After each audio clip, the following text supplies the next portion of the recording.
এটা আর কি কতদিন পরে এটি খাওয়ার উপযোগী? এটা খাওয়ার উপযোগী মানে বাড়ি নিয়ে রাখলে 2 দিনের মধ্যে খাওয়া যাবে। আর যদি কালার করতে হয় তাহলে কালার মারলেই হয়ে যাবে কালার। এটা টনিক দেওয়া নেই, এটা দেশীয় জাতির মাল। এটা বিঘা প্রতি খরচ আছে 1.5 লাখ। কি পরিমাণ আয় করা যাবে? আয় করা যাবে যদি কপাল ভালো হয় 5 লাখ হবে। আচ্ছা, যদি কপালের উপর। মেয়াদি একটি ফসল। আসসালামু আলাইকুম, আমি মোহাম্মদ মিন্ট রহমান। আমার গ্রাম আছে আজিবাড়ি নওদা গ্রাম, থানা মহেশপুর, জেলা ঝিনাইদহ। এটা কি জাতের ড্রাগন? এটা দেশি জাতীয় ড্রাগন। আচ্ছা, কতটুকু জায়গার উপর? এটা 33 শতক, 1 বিঘা জমি। আচ্ছা, 1 বিঘা জমিতে কয়টি চারা রোপণ করেছেন অনুমানে? এটা আমি চারা রোপণ করেছি 3200। আচ্ছা, 3200 চারা আছে, আর পিলার আছে 200টা। এই বাঁশের খুঁটি দেওয়ার কারণে এই কসগুলো যখন লাগানো হয় তখন ছোট লাগানো হয়। আচ্ছা, এই ছোট লাগানোর কারণে ওইটা বেঁধে ওর সাথে তুলতে হয়, বেঁধে ওর সাথে আস্তে আস্তে আস্তে আস্তে বাঁধতে বাঁধতে যেতে হয়। যত বাড়বে তত বাঁধতে হবে। অনেক সময় আমরা দেখা যায় যে মাথায় যে সামনে উপরে টায়ার দেওয়া থাকে, আপনি কেন দেননি এটি? আসলে ওইটা টায়ারে ফলন কম হয়, টায়ারে ফলন কম হয়, ওটা গাছ কম ধরে। প্রতি পিলারে ধরে 4টে, আর এখানে পিলারে 4টে তো আছে, আর বাদ বাকি খুঁটিতে আছে 5, এই 5 থেকে 10টা। আচ্ছা, বাঁশের খুঁটি দেওয়াতে কি খরচ কি একটু কম হয়েছে? বাঁশের খুঁটিতে খরচ কম। আচ্ছা, বাঁশের খুঁটিতে খরচ কম এবং বাঁশের খুঁটিটা 2 বছর যায়। আচ্ছা, কতদিন বয়স হচ্ছে আপনার এই বাগান? আমার এই বাগানটার বয়স আছে যে 11 মাস। 11 মাস। 11 মাস। ফল কতদিন থেকে পাওয়া শুরু করে? ফল পাইছি আর ধরেন 6-7 মাসের মাথায় ফল পাইছি, 6 মাসের মাথায়। ড্রাগন চাষ করে, এই চাষটা ড্রাগন চাষ করে খুব লাভজনক ব্যবসা। আমরা দেখতে পাচ্ছি আপনি ড্রাগন ফল এখন গাছ থেকে ছিঁড়লেন এটি। জি। আচ্ছা, এটি তো এখনো পরিপূর্ণ হয়নি। না, এটা পরিপূর্ণ কালার আসেনি। এটা হচ্ছে সবুজ কালার, খাওয়ার জন্য, বাড়ি নিয়ে যেয়ে রাখার জন্য উপযোগী আর কি। বাড়ি নিয়ে যেয়ে খাতে হবে আস্তে আস্তে, আচ্ছা, এই আর কি। এটি আর কি কতদিন পরে এটি খাওয়ার উপযোগী? এটা খাওয়ার উপযোগী মানে বাড়ি নিয়ে যেয়ে রাখলে 2 দিনের মধ্যে খাওয়া যাবে। আর যদি কালার করতে হয় তাহলে কালার মারলেই হয়ে যাবে কালার।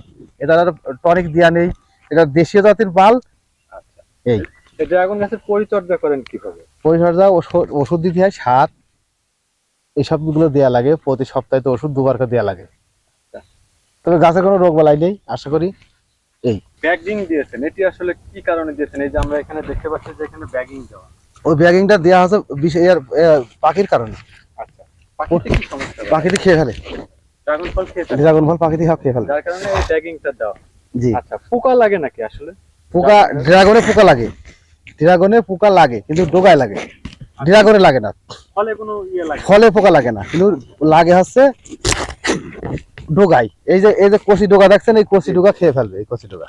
আচ্ছা, এই কচি ডোগা খেয়ে ফেলবে। এই একটা ডোগা আছে যেন খেয়ে ফেলবে। এটা এটা খুব নরম, খুব মিষ্টি। এটা আচ্ছা, রোপণ করার নিয়ম কি ড্রাগন চাষ? ড্রাগন চাষের প্রথমে ক্যানেল কাটা লাগে, ক্যানেল ড্রেন মতো কাটা লাগে। ড্রেন কাটার পরে দিতে হবে সার, গোবর সার। গোবর সার দিয়ে মাটি আর গোবর সার পাইল করতে হবে। পাইল করার পরে এটা ওর সাথে মিক্সড করতে হবে। মিক্সড করার পরে দিয়ে ওই কস লাগাতে হবে। কস লাগানোর পরে যে তারপরে কস লাগানো শেষ, পানি দিতে হবে। পানি না হলে কোনো কাজ নেই। সপ্তাহে 2টো সেচ দিতে হবে, কিন্তু গাছ বাড়তে থাকবে। এবং পোকার আক্রমণ লাগবে, ছত্রাকনাশক স্প্রে করা লাগবে, পচা জাতীয় স্প্রে করা লাগবে। বিঘা প্রতি কেমন কি খরচ হয়? এটা বিঘা প্রতি খরচ আছে 1.5 লাখ। কি পরিমাণ আয় করা যাবে? আয় করা যাবে যদি কপাল ভালো হয় 5 লাখ হবে। আচ্ছা, যদি কপালের উপর। মেয়াদি একটি ফসল। এটা দীর্ঘদিন মেয়াদি, যতদিন আর কি এটা ভালো রাখা যায়, ভালো রাখা যায় আর কি। রোগের বেলায় কম দেখা যাবে। আমাদের দেশের আবহাওয়া কেমন মনে হচ্ছে? আমাদের দেশের আবহাওয়ায় খুব ভালো ফলন, খুব ভালো ফলন হচ্ছে আর কি। আমাদের দিকেই বেশি ফলন হচ্ছে। সব মিলে আপনার কাছে কেমন মনে হচ্ছে? একটু অনুভূতি। আমার খুব ভালো লাগেছে, মানে ড্রাগন চাষে ড্রাগনের টাকা যে এত টাকা আর এত সুন্দর করে মানে পাওয়া যায় যে বলার মতো আর কি।